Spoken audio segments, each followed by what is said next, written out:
Hi, my name is Bob and I've lived in Sneem for the last 28, perhaps 29-ish years. I'm 67 years old, which means I've been here for 42% or thereabouts of my entire life.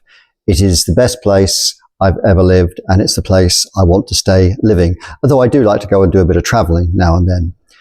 One of the questions I used to get asked quite a lot when I first got here was, what brought you to Sneem? It's a very normal question. I've asked other people of that since then.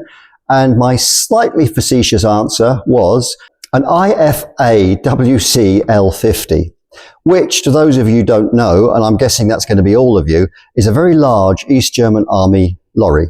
Command and Control Center to be exact, 11 tons, 42-inch tyres, total four-wheel drive, fully lockable diffs, goes anywhere a wheeled vehicle can go. And in my particular case, I had swapped it in the UK, when I lived there, for a rather old Land Rover because the guy who owned it couldn't do anything with it. I converted it into a camper van for my family and myself. We took it to Scotland, then we took it to the south of England, at which point my then other half, told me that she was pregnant with our second child.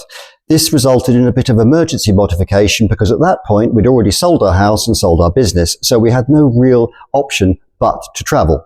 We caught the ferry, went to Spain, we went to Portugal, we went to France. My son was born in France. He was very, very nearly born in an old Russian sidecar unit, two-wheel drive copy of the BMW, the R75 BMW. That used to travel in a trailer behind our truck. It was quite a sight on the road. We used to have this big map stuck to the wall of the truck, and every few days I'd get a bit of red nail polish and mark where we'd been. It was a map of Europe, and I used to fill out the line of our journey. And people would come along and tell me that I was about half a centimetre short of their village because I just hadn't filled it in the last few days. It was quite an adventure. We went, as I said, to France, we went to Italy, then we went across to Greece. We spent a while in Greece, a few months. Then we went to Turkey, spent 6 months in Turkey, came back up through the bottom end of Macedonia into Serbia. Now that was one hell of an adventure, I'll tell you, because this was only about a year after the end of the war in the Balkans. And this was a small family of 4 at that point, driving a very large, obviously military vehicle. We got lost in Croatia and we were on the road to a place called Banja Luka, which those of you who know the history of that area will remember was a site of quite an unpleasant massacre. We didn't know we were on the road to Banja Luka because all the road signs had gone. We knew it was a strange road, although it was a big road, a dual carriageway. There were brambles and things growing across the road, and we didn't see a single open house. Eventually, we came to this, I presume, a cafe of some sort. It looked like a cafe with a large car park on the opposite side of the road. I very carefully hopped out of the truck, and the first thing my foot touched was a spent cartridge case. I still have that cartridge case on my dressing table as a reminder of that particular day. Down the far end of the car park was a large pile of used webbing. There must have been one hell of a firefight there because the walls, the windows, everything about the cafe on the other side of the road was destroyed. We got back in the truck and left. Went back to Croatia. From there we came up through Slovenia into Austria. Now Austria is worth mentioning. It's a lovely country, Austria. Absolutely gorgeous. You expect young girls with blonde hair and ponytails just come skipping down the road, going to see their grandfathers or whatever. It's all white picket fences and mountain architecture. It's absolutely beautiful, but this is the story. We were just leaving Austria after a few days, maybe a week or so, and we came to the border post to Germany. Now, it was very early in the morning, around, I'm thinking about 4 o'clock, something around about there in the morning. We quite often travelled at night because it was easier, the roads were quieter. I got out of the truck, walked to the border post, went into the office, introduced myself. I had the passports and the truck's papers with me. And the border guard, who, realising I was English, says to me in very good English, "Where's your permit to drive on the motorway?" I looked at him quite blankly. Apparently, you needed a permit which you had to buy when you entered Austria to drive on the Austrian motorways. Fair enough, I thought. I'm sorry, I didn't see the sign. I don't have one. He says, "I'll show you the sign." So he takes me and he shows me his sign, which is firmly affixed to the inside of the disabled toilet door I thought that's really obvious. Anyway, if you bought the permit when you entered Austria, it was the equivalent of about 10 shillings, which is Austrian shillings.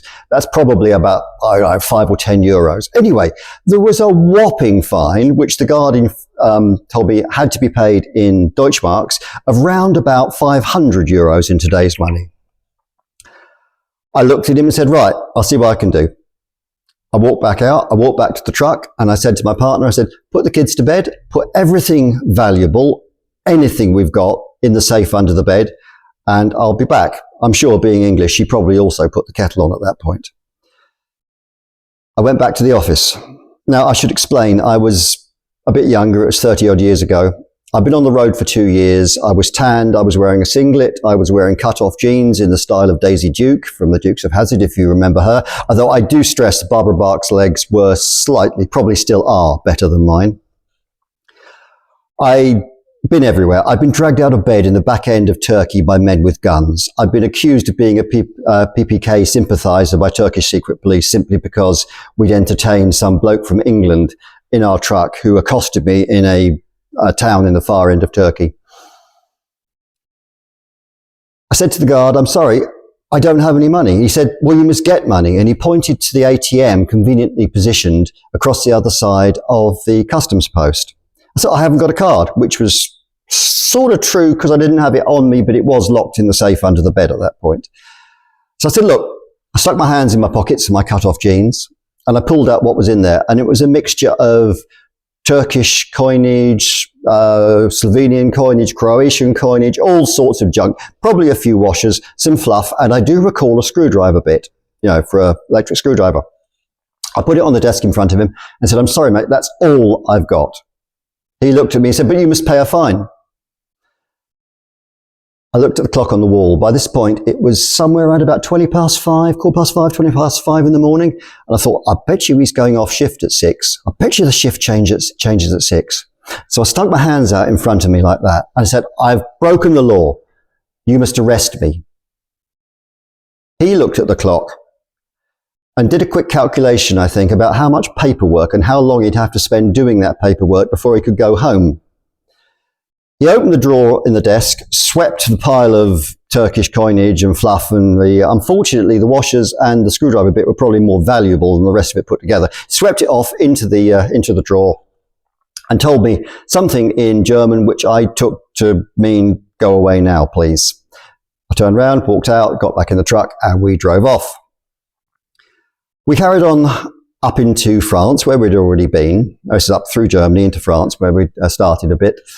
And I said to my other half, well, where are we going? She said, have you ever thought about Ireland? And I'd never been to Ireland at that point. I'd spent the first 38 or so years of my life, and I'd never been to Ireland.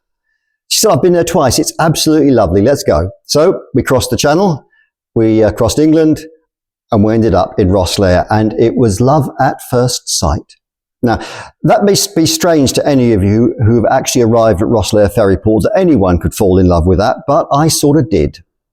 We knew we didn't want to find ourselves in a town or a city, so we went to the west of Ireland and we drove up and down a bit. We'd been to Galway and Clare and Limerick and Kerry, spent quite a bit of time in Kerry. We were just sort of going up and down, looking for somewhere suitable. There was one huge problem at this point. This is going back, remember, 28 years, and you could get Guinness, Hart or Guinness. And I, having grown up in England, I'm very partial to real bitter and IPAs and things like that. And you couldn't find anything like that for love nor money.